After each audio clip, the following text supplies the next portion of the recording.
Chapter 1. The Fateful Encounter. In the warm, golden haze of early summer, the streets of Paris buzzed with life. The year was 1860, and the city, still basking in the afterglow of Napoleon III's reign, had found itself in a delicate balance between tradition and progress. The streets of Le Marais were lined with aristocratic mansions, their facades as grand as the legacies they represented. The scent of freshly baked bread wafted through the air, mixing with the musky perfume of well-dressed women and the faint smell of ink from the nearby bookshops. Amidst all of this, a young woman named Isabelle Deschamps hurried through the cobbled streets, her lavender gown sweeping the ground. Her dark brown hair was tied in a neat chignon, and her eyes, deep and somber, betrayed a quiet sadness that had become a constant companion since the passing of her beloved father, a well-respected historian and scholar. Her life, once filled with ballroom dances, fine dining, and the comforts of her aristocratic heritage, had been irrevocably changed by his sudden death. The family estate, now burdened with debts, had forced Isabelle to step into a world she barely understood. Her mother, consumed by grief, had withdrawn from the social circles, leaving Isabelle to navigate her own path. Today, she was on her way to the Bibliothèque Nationale. Her father had spent countless hours there, poring over ancient manuscripts, and it was there, in the dusty halls filled with the scent of old parchment, that Isabelle hoped to find solace. She found herself drawn to the library, not just for the love of history that her father had passed down to her, but for the hope that among the musty shelves she might uncover something that would help her understand the tangled threads of her family's legacy. As Isabelle reached the grand entrance of the library, a carriage rolled by, its polished wheels making a sharp noise on the cobblestone. In a moment of distraction, Isabelle stumbled, her ankle twisting awkwardly. Before she could regain her balance, a strong hand caught her elbow. She looked up, her heart racing. Before her stood a man dressed in a dark brown suit with a crimson cravat, his deep green eyes studying her with an intensity that made her breath catch in her throat. He had the air of someone who was both refined and mysterious, as if he didn't quite belong in the world of courtiers and politicians, yet somehow commanded it with a quiet authority. His dark hair, tousled just enough to give him an air of careless elegance, framed his chiseled features. "I'm terribly sorry, mademoiselle," he said, his voice smooth, yet with a faint undercurrent of tension. "I didn't mean to startle you." And Isabelle found herself staring into his eyes for a moment longer than necessary before quickly averting her gaze. Her cheeks flushed. It's nothing," she stammered, gathering her composure. "Thank you."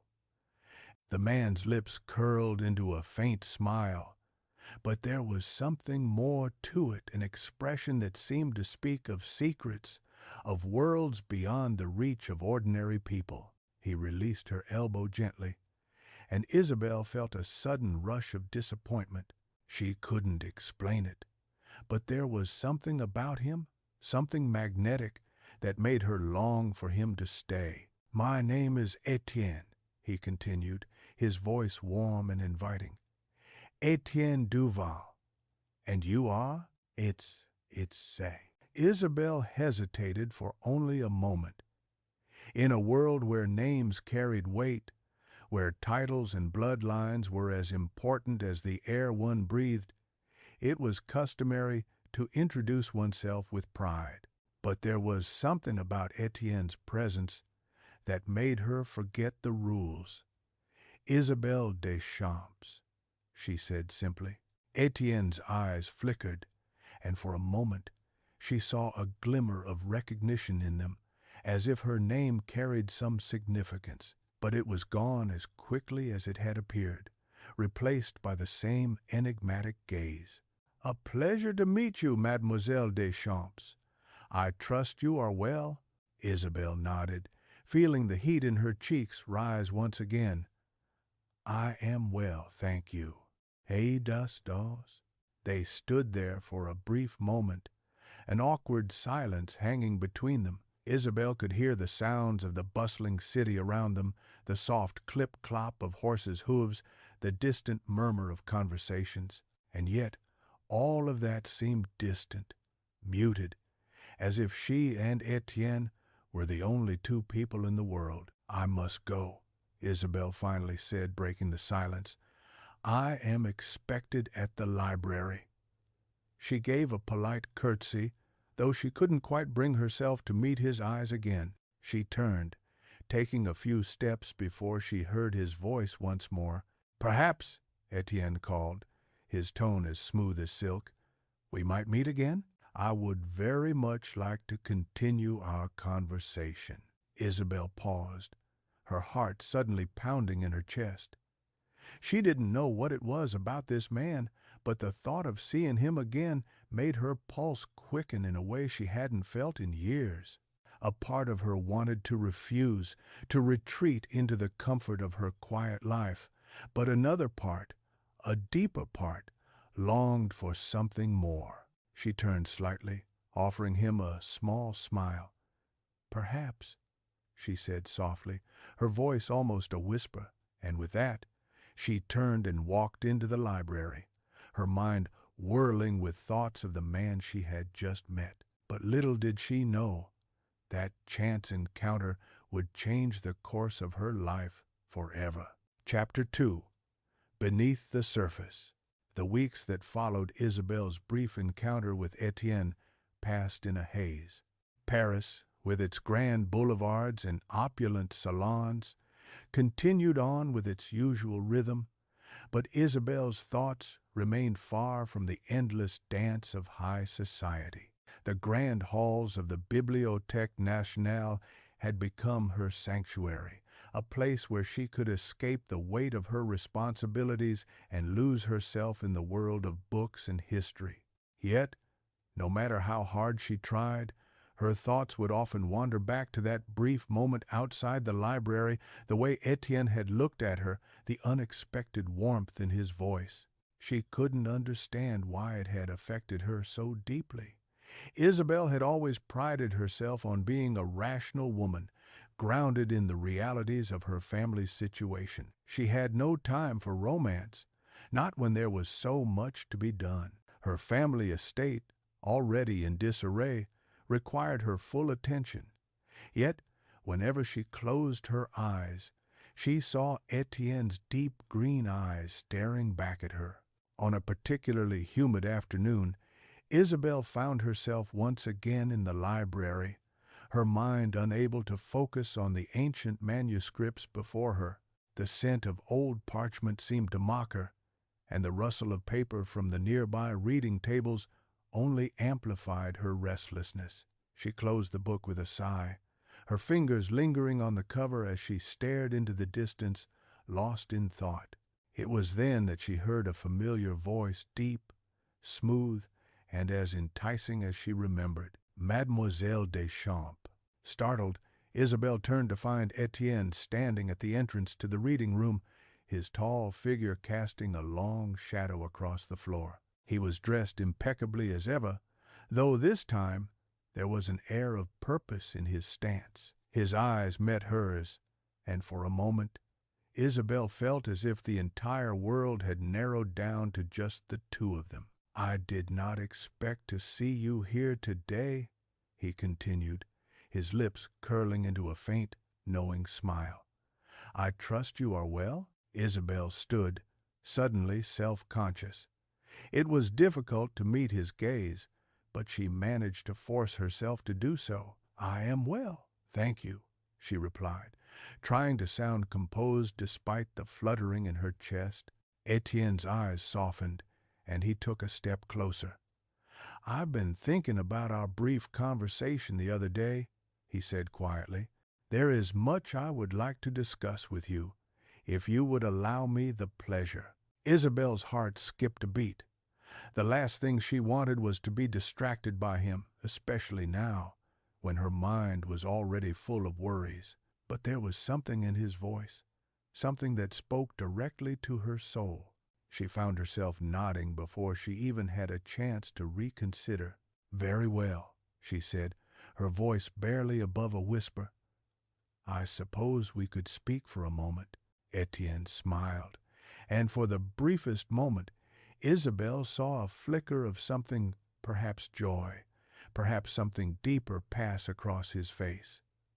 "Shall we take a walk?" he asked, gesturing toward the library's grand staircase that led out into the gardens. Isabelle hesitated. She knew that speaking with Étienne in private would surely stir rumors. She was already under enough scrutiny from society, her every move dissected by the gossips of Parisian salons. But something inside her urged her to follow him, to explore the mystery that had so suddenly entered her life. "Yes, I suppose a walk would be nice," she replied, her voice almost distant as she moved toward the door. The moment they stepped into the garden, the noise of the city seemed to fade away, replaced by the soft rustle of leaves in the wind and the distant song of birds.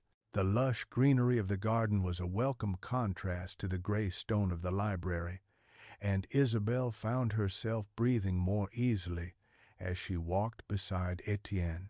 For a while they walked in silence, the only sounds the soft crunch of gravel beneath their feet.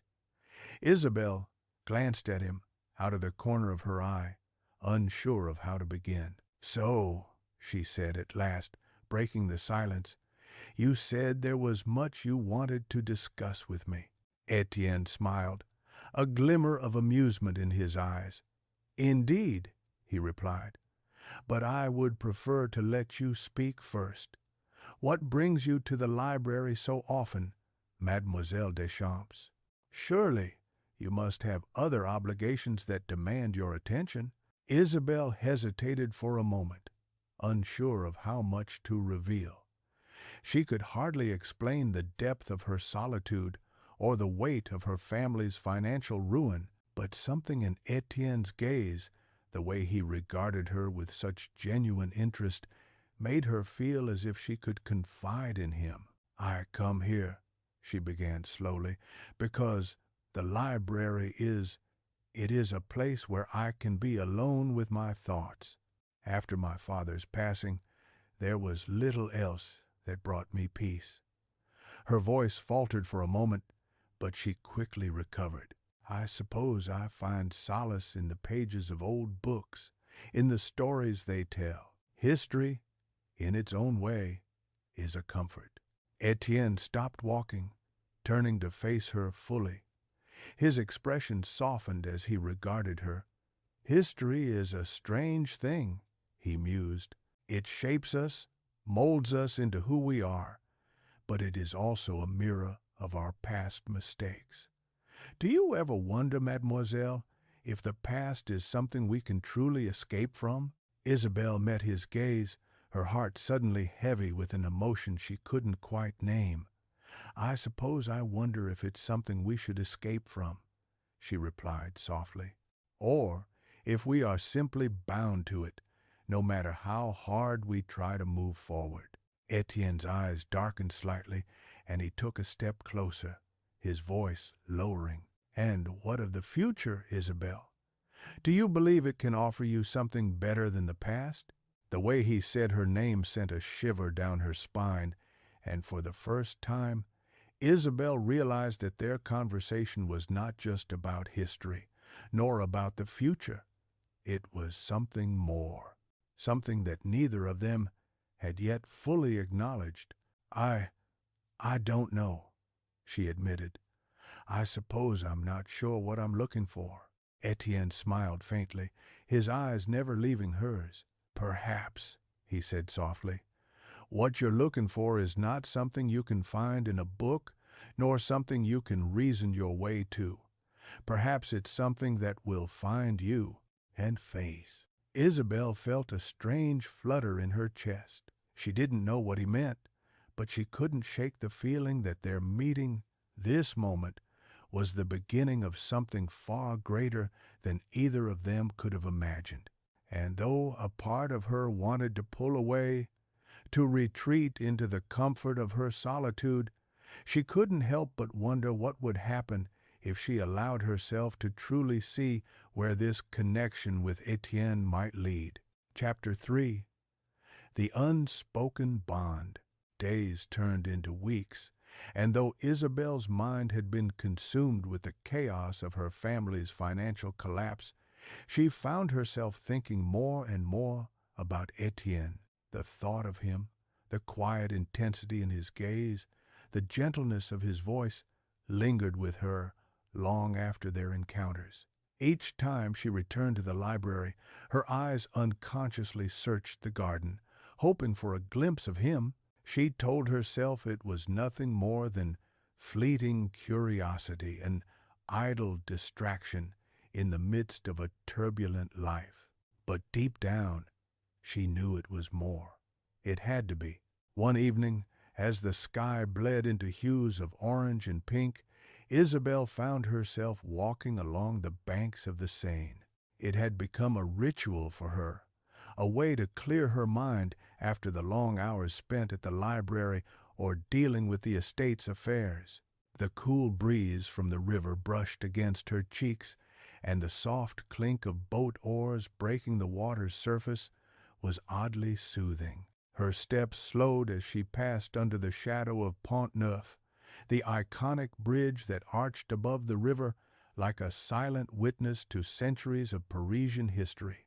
It was here, amidst the gentle murmur of the city, that she first saw Étienne again. He was standing near the edge of the water, looking out at the city's reflections in the water, his dark coat billowing slightly in the wind. His posture was relaxed, but there was something about him, something that spoke of inner conflict, of thoughts far deeper than any casual observer might suspect. Isabelle's heart skipped a beat as she approached him, uncertain of how to greet him after the silence that had passed between them since their last meeting. But Étienne turned, as if sensing her presence, and their eyes met. "Mademoiselle Deschamps," he said, his voice calm, though she could hear a faint hint of surprise in it.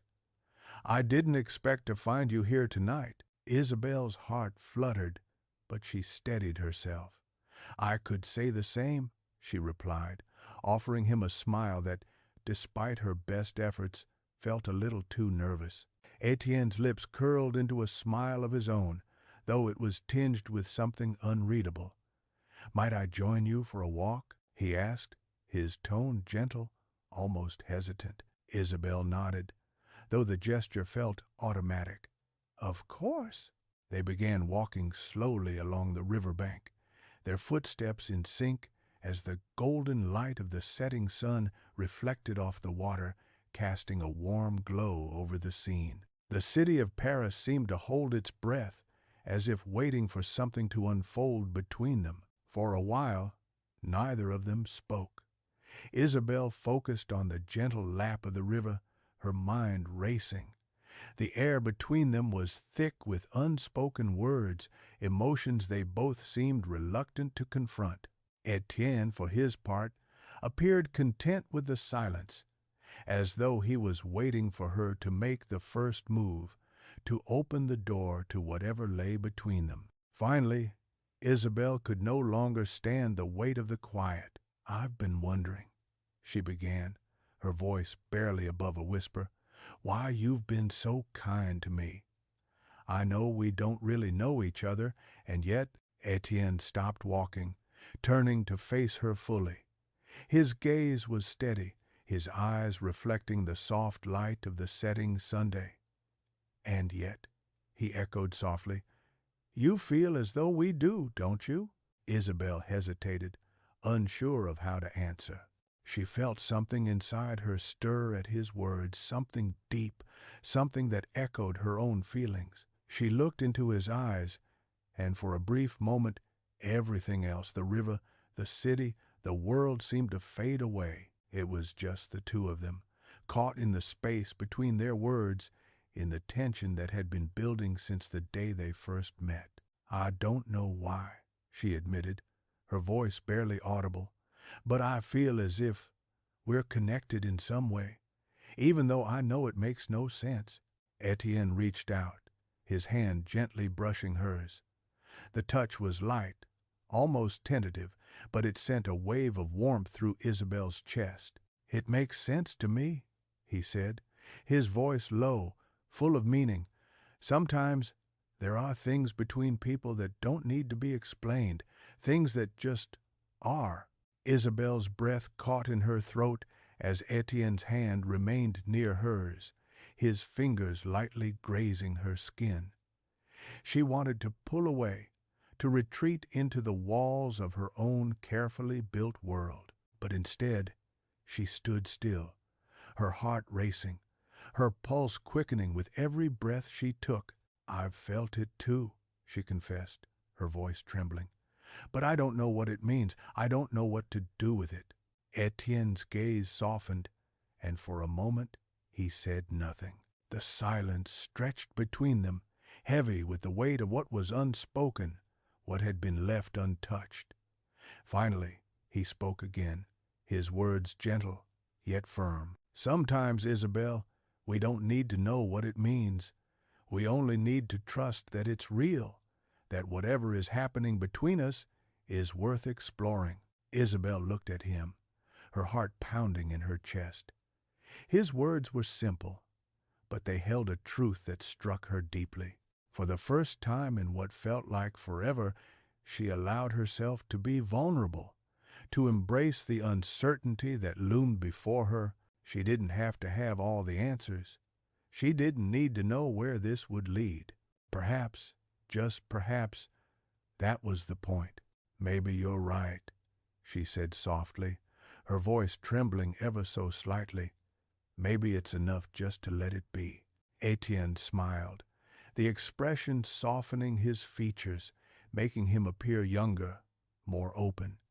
He stepped closer, closing the small distance between them. "I believe that is all we can do," he murmured, and in that moment, Isabelle felt something shift within her. It wasn't a grand revelation or a sudden burst of clarity, but something far simpler, a quiet acceptance. For the first time in years, she felt as though she was truly alive, her heart no longer bound by the heavy chains of duty and expectation. For the first time, she allowed herself to feel something raw and unfiltered, something that might very well change everything. As they stood there, the setting sun casting long shadows across the river, Isabelle knew that the future was uncertain. But for the first time, she was ready to embrace it, no matter where it might lead. Chapter 4. The Price of Secrets. As the days wore on, the delicate bond between Isabelle and Étienne grew stronger, yet more complicated. Paris, with its timeless streets and luxurious salons, seemed to shift before her eyes. The city had always been a stage, a world of facades and masks, but now, in the presence of Étienne, it felt like something else, a place where the truth was waiting to be discovered, where the weight of secrets was just beneath the surface. Their meetings, once brief and casual, became more frequent. Sometimes it was in the gardens of the Bibliothèque Nationale, where they would walk among the quiet rows of trees, their conversations winding from literature to history, and sometimes to matters more personal. Other times it was along the banks of the Seine, where they would sit on the steps of Pont Neuf, watching the boats glide past as the city hummed around them. Each meeting left Isabelle with a sense of longing, a question that lingered in her mind like an unspoken promise. Despite the closeness that had blossomed between them, there was always an unspoken tension. Isabelle couldn't shake the feeling that Étienne was hiding something from her. His words were often cryptic, his eyes distant as if there were pieces of his past he wasn't willing to share. She had learned over the years that people were never quite what they appeared to be, that everyone carried their own burdens and secrets.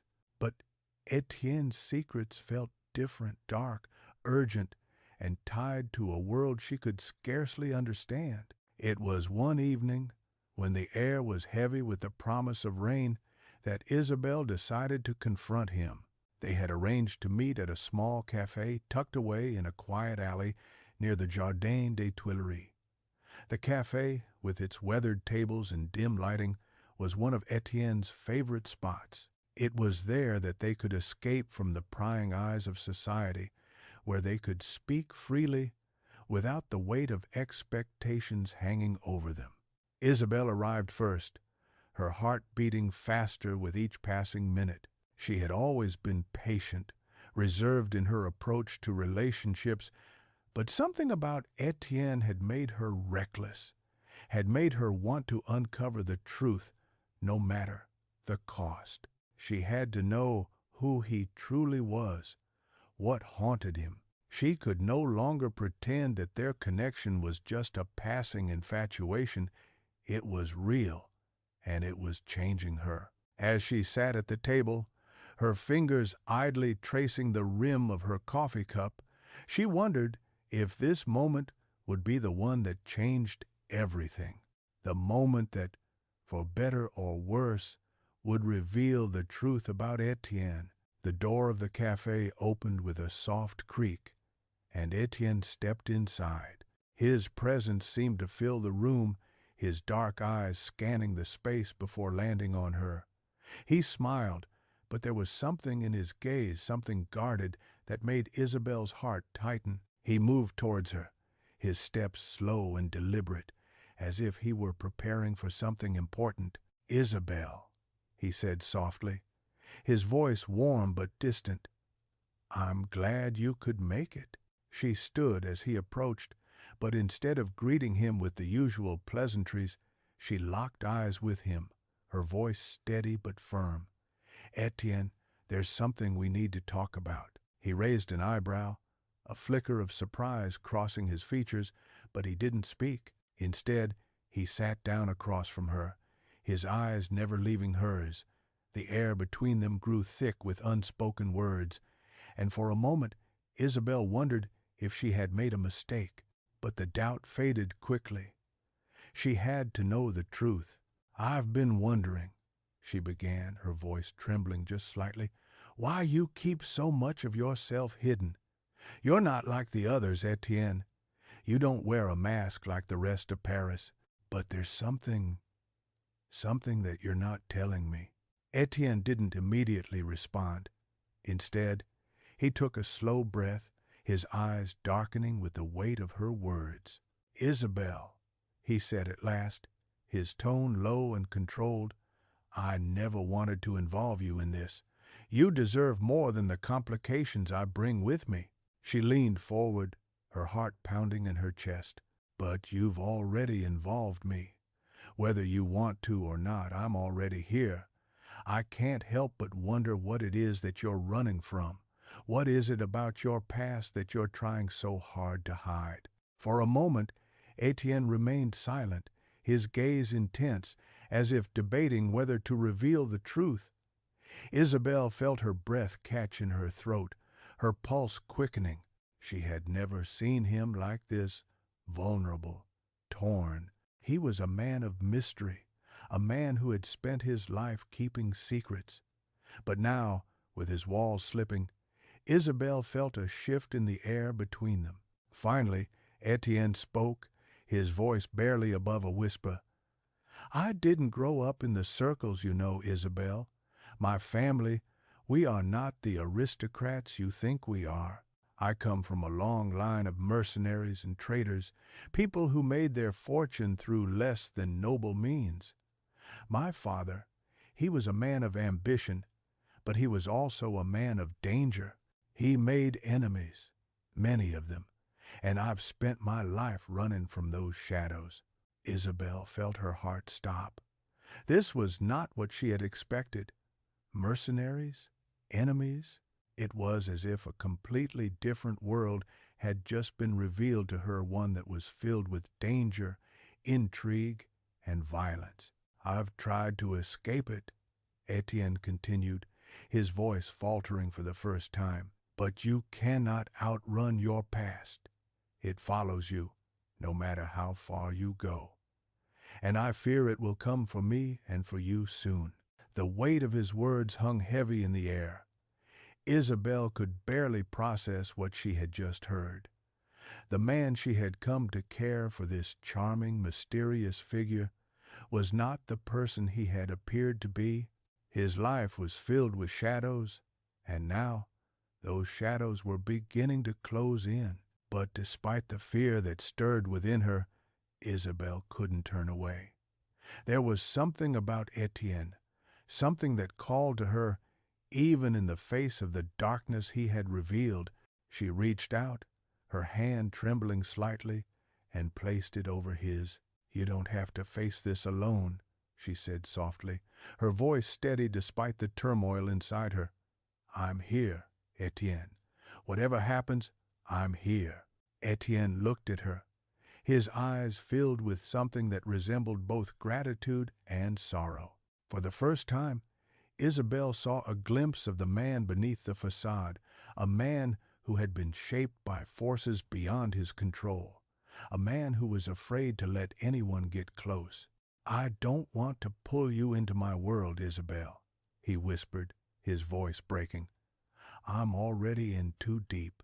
"But you're not alone anymore," she insisted. "I want to be here for you, for whatever comes next." There was a long pause, and for a moment it felt as though time had stopped. Etienne's gaze softened, and for the first time he didn't look away. The walls that had separated them were beginning to crumble, and Isabelle could see the man behind the mystery, the man who had been hiding in plain sight. "I don't deserve you," he murmured. Isabelle shook her head. "You don't have to deserve me, Etienne. You just have to trust me." But Isabelle, as they sat there, the weight of their shared moment hanging between them, Isabelle knew that nothing would ever be the same. Their journey together had just begun, and whatever dangers lay ahead, they would face them side by side. Chapter 5. The Storm Approaches. The days that followed Etienne's confession were filled with a sense of quiet anticipation, like the calm before a storm. Isabelle's heart ached as she absorbed the weight of his words, the truth of his past slowly sinking in. Etienne had lived a life shaped by shadows, by forces far beyond his control, and yet, despite everything, she felt drawn to him more than ever. Paris continued to bustle around them, its vibrant life, an ever-present hum in the background of their private world. But for Isabelle, the city no longer seemed as bright. Each corner, each shadowed alley, held a promise of danger, of forces she couldn't fully understand, pulling at the threads of her life. She found herself looking over her shoulder more often, hearing whispers in the wind, wondering if Etienne's enemies had already begun to close in. Etienne, however, seemed determined to shield her from the worst of it. He became more distant in the days following their conversation, his usual presence at the library and along the Seine becoming less frequent. Isabelle could feel the pull between them, the longing in his eyes whenever they met. But there was a new tension between them, one she couldn't ignore. He was holding something back, something even darker than what he had already shared. One evening, as the sun dipped behind the horizon, casting the streets of Paris in soft golden light, Isabelle found herself once again walking along the river. She had come to the banks of the Seine more frequently, seeking solace, clarity, or perhaps simply a moment of peace in a city that no longer felt like home. She sat on the stone steps near Pont Neuf, watching the boats glide silently across the water. The sound of distant laughter from a nearby cafe seemed almost foreign now, as if she were witnessing a world she no longer belonged to. And then, as if drawn by an invisible force, her thoughts turned back to Étienne. He had promised her that they would face whatever came together, but she knew something was coming. The danger that had once seemed like a distant shadow was creeping ever closer. The silence between them had grown too thick to ignore, and Isabelle knew she couldn't wait much longer for him to reveal more. She stood up, brushing the dust from her gown, and walked along the bank, her steps deliberate. She had to see him again, had to confront him once and for all. She couldn't live in the uncertainty any longer. As she turned the corner toward his usual meeting place by the old docks, a figure emerged from the shadows, blocking her path. Isabelle's heart skipped a beat as she recognized the man standing before her. It was Étienne, but something was different. His usual composed demeanor was replaced by an air of urgency, of barely concealed panic. "Étienne," she asked softly, her voice trembling slightly as she took a cautious step forward. He looked at her, his eyes dark with something she couldn't quite place. "Isabelle, you shouldn't be here," he said, his voice low and strained. The warning in his tone was enough to send a chill through her. She stopped in her tracks, trying to steady her breath. "Why? What's going on? I don't understand." Étienne hesitated, running a hand through his hair as if trying to gather his thoughts. "It's too dangerous, Isabelle. I should have kept you away from this, away from me." His voice cracked slightly, betraying a vulnerability he had never shown before. "Why didn't you tell me?" Isabelle's words came out in a rush. "Why didn't you trust me with the truth? I deserve to know, Étienne. I can't stand being kept in the dark any longer." For a moment, Étienne said nothing. He simply stood there, his face a mask of indecision, but Isabelle could see the pain in his eyes, the struggle within him. "Because I never wanted to bring you into this," he finally confessed. "You deserve a life of peace, Isabelle, not one where danger lurks at every corner. I've been running for so long, from things I can never escape.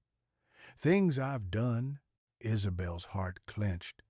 She had known deep down that there was more to his story, but hearing him speak of it so openly made her realize just how much weight he carried on his shoulders.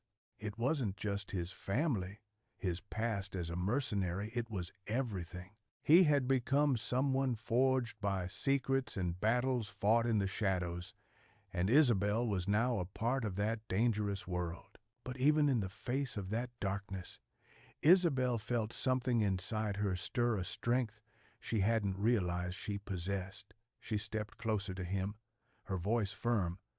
"You can't keep running, Étienne. I won't let you do this alone." Étienne shook his head, his eyes wild with desperation. "I'm not asking you to join me in this. I'm trying to protect you." "From what?" Isabelle demanded. "From the truth? From me? You can't protect me by shutting me out, Étienne. If you care for me at all, you have to trust me. We can face this together. I'm not afraid of you or your past." His eyes softened, but only for a moment. "I can't ask you to share this burden. The men I've crossed, the enemies I've made, they'll come for you, Isabelle.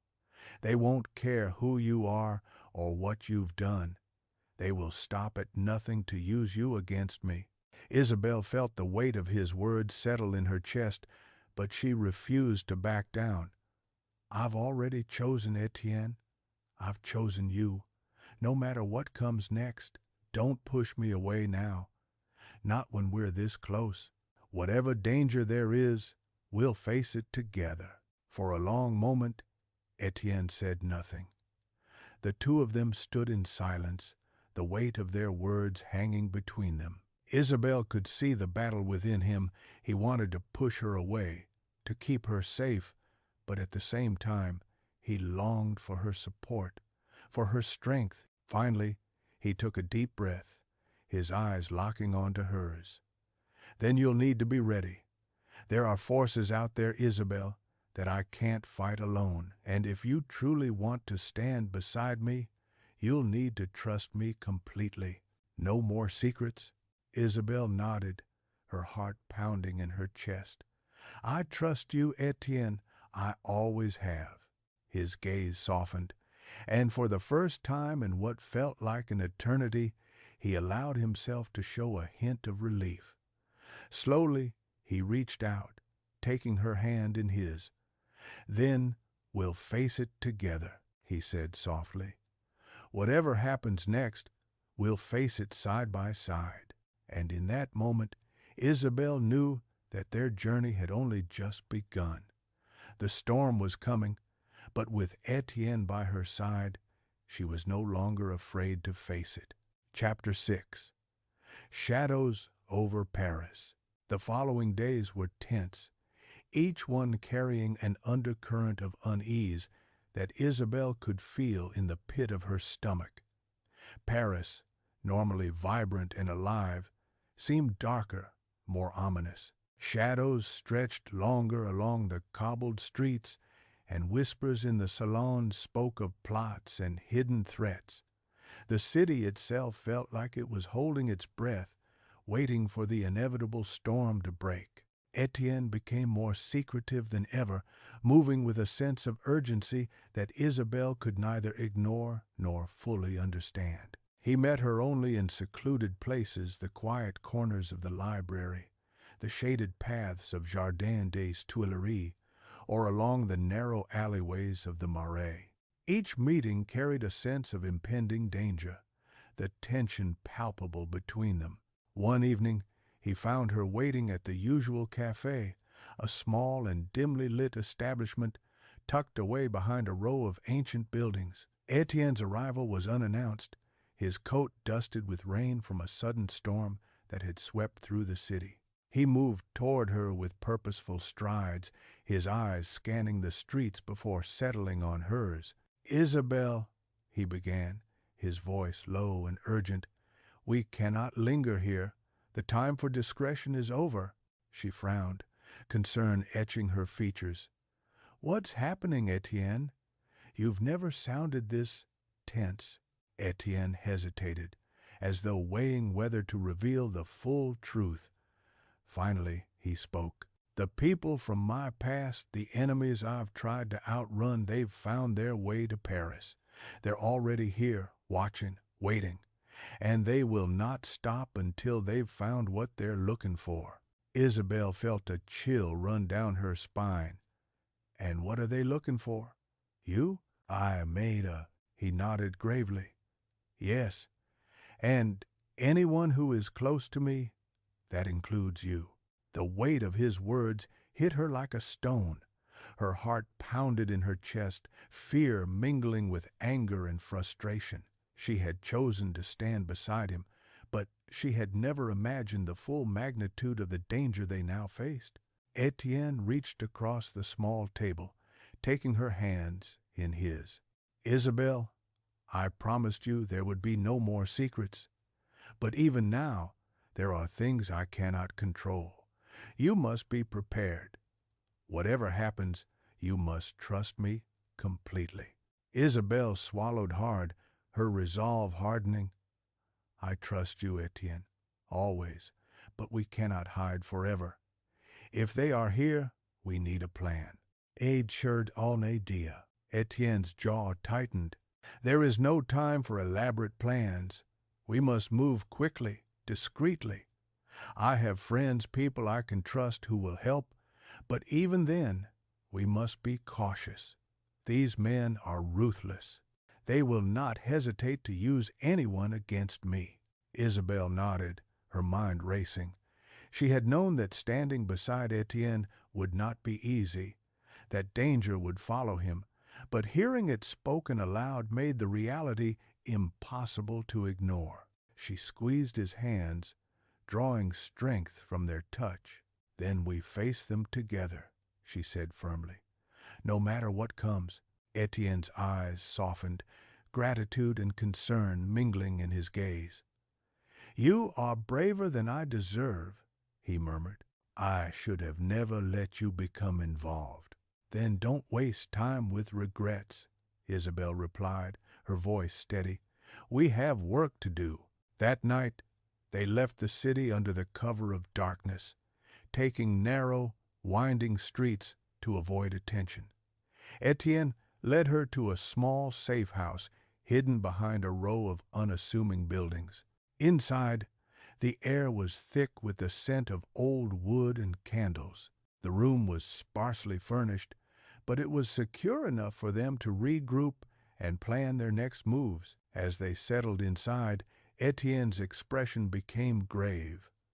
"We need to understand who is targeting me and why. These people are not ordinary criminals. They are organized, experienced, and patient. Every step we take must be calculated." Isabelle felt the weight of the situation pressing down on her, but she refused to falter. "Then we gather information," she said. "We find out who they are, and we confront them. We won't let them control our lives." Etienne nodded, a faint smile flickering across his lips despite the gravity of the moment. "I admire your courage, Isabelle. You are stronger than you realize." They spent the night planning, poring over maps and notes Etienne had brought with him. As the hours passed, Isabelle realized that she had never felt so alive, so purposeful.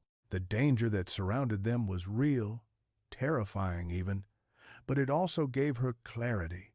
For the first time she understood that life without risk, without passion, was empty. Standing beside Etienne, facing the storm, was where she truly belonged. But even as they strategized, a sense of foreboding lingered in the shadows. Etienne's past was closing in, and with it came a threat that neither of them could fully anticipate. Somewhere in the city, unseen eyes watched their every move, waiting for the perfect moment to strike. And when that moment came, Isabelle knew that everything they had built, their trust, their connection, their fragile hope, would be tested like never before. As dawn broke over Paris, casting pale light across the rooftops, Isabelle and Etienne stepped out of the safe house, ready to face whatever awaited them. The city was waking, oblivious to the danger that lurked beneath its cobblestones, but Isabelle felt no fear. She had chosen her place, her path, and her companion. Whatever shadows lay ahead, she would not turn away. And in that resolve, she found a strength she had never known she possessed. Chapter 7. Betrayal in the Night. The nights in Paris had grown restless. A low, unsettling tension hung over the city, seeping through the narrow alleyways and echoing across the bridges spanning the Seine. Even the stars seemed dimmer, as though they too sensed the storm approaching. For Isabelle and Etienne, each evening brought both anticipation and dread. Every shadow might conceal an enemy, every passer-by might be a spy. They had spent the past several days carefully mapping out the movements of the people pursuing Etienne, cross-referencing rumors with letters and whispers gathered from the city's underworld. Yet the more they learned, the more apparent it became that the forces arrayed against them were vast, organized, and ruthless. Etienne had enemies who had been waiting for decades for an opportunity to settle old scores. One particularly cold night, Etienne led Isabelle to a small, safe house on the outskirts of the city.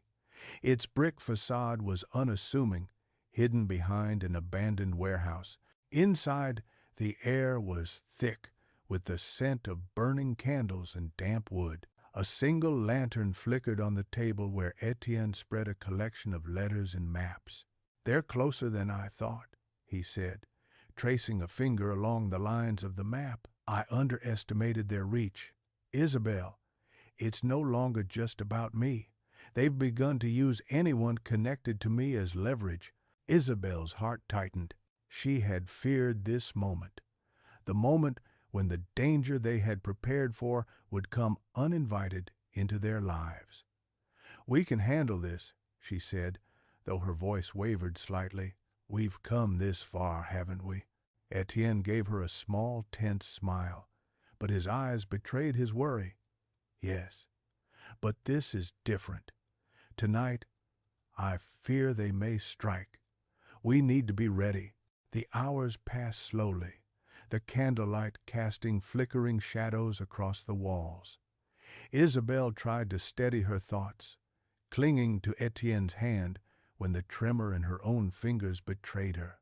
There was a stillness outside that made the world feel as if it were holding its breath, ominous, unnatural. Then, without warning, the door burst open. Shadows flitted across the room, and a group of men, masked and armed, stormed in. Étienne moved first, grabbing Isabelle and pushing her behind a heavy wooden table. Their eyes met for a split second, a silent understanding passing between them. They would face this together. The first assailant lunged, but Étienne was ready. He dodged and countered with precision, his movements fluid and practiced, honed by years of training and danger. Isabelle ducked low, her pulse racing, heart hammering against her rib cage as she watched him fight. She wanted to scream, to flee, but her fear was overshadowed by a fierce determination. She would not leave him, not now, not ever. A second figure approached from behind, but before he could reach Étienne, Isabelle swung a heavy candlestick with all her strength. It struck the man across the shoulder, sending him crashing to the floor. Her cheeks flushed with exertion and fear, but she didn't falter. She had become part of this fight as much as Étienne had become part of her. Étienne, seizing a momentary opening, disarmed one of the men and used him as a shield to block another strike. His green eyes were sharp, commanding, and focused. "Stay close to me," he barked. Isabelle nodded, though her hands trembled. She moved instinctively, following his lead, dodging and weaving as if her own life depended on it, which, of course, it did. But then a sound cut through the chaos, a familiar voice that made Isabelle's stomach drop. "Étienne." She froze. The voice was soft, deceptively calm, yet laden with a cold malice. It was someone he had trusted, someone he had thought a friend, and now, standing in the doorway, was a man whose face was familiar. Henri Duval, Étienne's former ally, now turned enemy. "I never thought I'd see you again," Henri said, his eyes gleaming in the dim light. "And yet, here you are, hiding in shadows like a coward." He am card. Étienne's jaw tightened, his stance protective as he positioned himself between Isabelle and Henri. "Why, Henri? Why betray me?" Henri's lips curved into a cruel smile. "Betrayal? No, Étienne, this is merely justice. Your family made enemies, and I've simply ensured the debts are paid." Isabelle's mind reeled. The weight of the betrayal struck her like a physical blow. A man she had come to trust, someone Étienne had confided in, had now become the instrument of their danger.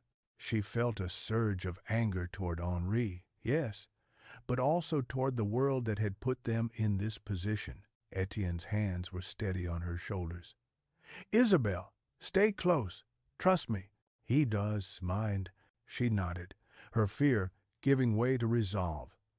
The storm had arrived, not the literal tempest of weather, but the storm of danger that now engulfed their lives. Yet she would not falter. She would not let Henri's betrayal tear them apart. With a sharp movement, Étienne lunged toward Henri, forcing the man backward. The fight became a blur of motion, hands, feet, furniture toppled, and the flickering lantern casting chaotic shadows across the room. Isabelle stayed close, ready to intervene if necessary, her heart pounding in sync with the adrenaline coursing through her veins. But amidst the chaos, Isabelle realized something. Their bond, forged through trust and shared vulnerability, had never been stronger.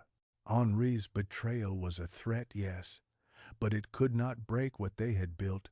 Whatever danger lay ahead, they would face it together, and nothing, not even treachery in the night, would tear them apart.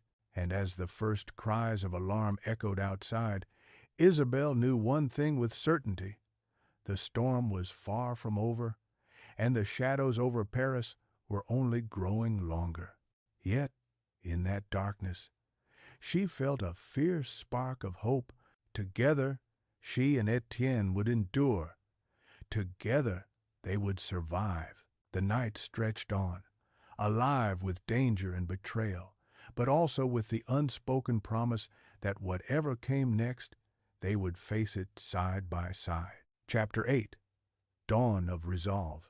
The first light of dawn crept slowly over Paris, pale and uncertain, casting long, trembling shadows across the rooftops. The city, oblivious to the chaos of the night, awoke to its usual rhythms, horses clattering across cobblestones, merchants calling out their wares, the scent of fresh bread mingling with smoke from chimneys.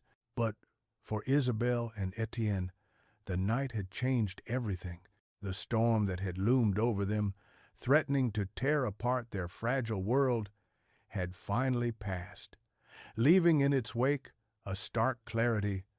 There was no turning back. They had survived the betrayal, survived the shadows that had pursued them through narrow streets and hidden alleys. Henri Duval's treachery had been a blow, but Étienne's skill and their combined courage had seen them through. Isabelle's hand still bore the faint bruises from the fight, her chest still heaving from the exertion, yet she felt alive in a way she never had before, each heartbeat a defiance of the darkness that had sought to engulf them. Étienne sat across from her in the small, dimly lit safe house, the lanterns casting flickering light across his solemn face. For a long moment, neither spoke. The silence was heavy but not uncomfortable. It was the quiet aftermath of battle, a pause in which both were acutely aware of the bond that had formed between them, forged not in comfort but in fire. Finally, Étienne broke the silence.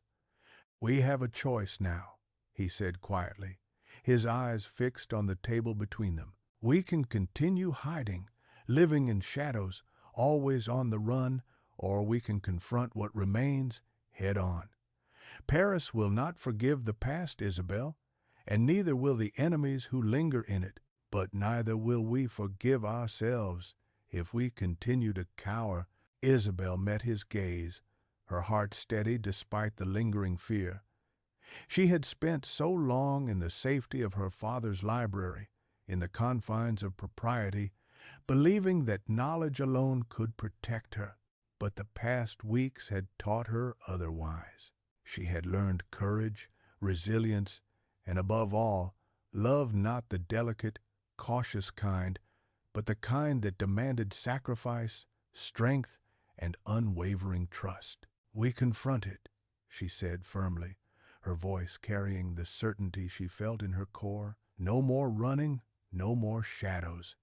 We face everything together. Whatever comes, we will endure it side by side." "I am a no." Étienne's lips curved into a faint smile, but it did not reach the depths of his eyes. There was still wariness there, a shadow of the man who had spent years haunted by enemies and regrets. Yet there was also relief, and perhaps, finally, a measure of hope. "Then we prepare," he said, rising to his feet and moving toward the window. He pulled back the curtain to reveal the awakening city, the first rays of sunlight glinting off the Seine, gilding the rooftops in gold. "Paris is alive, Isabelle, and we have allies we can trust. But we will need every ounce of cunning and courage if we are to survive what is to come. The past does not die quietly. It fights, it waits, it hunts, and so must we. Isabelle stood beside him, her hand finding his. The warmth of their fingers entwined a silent reassurance.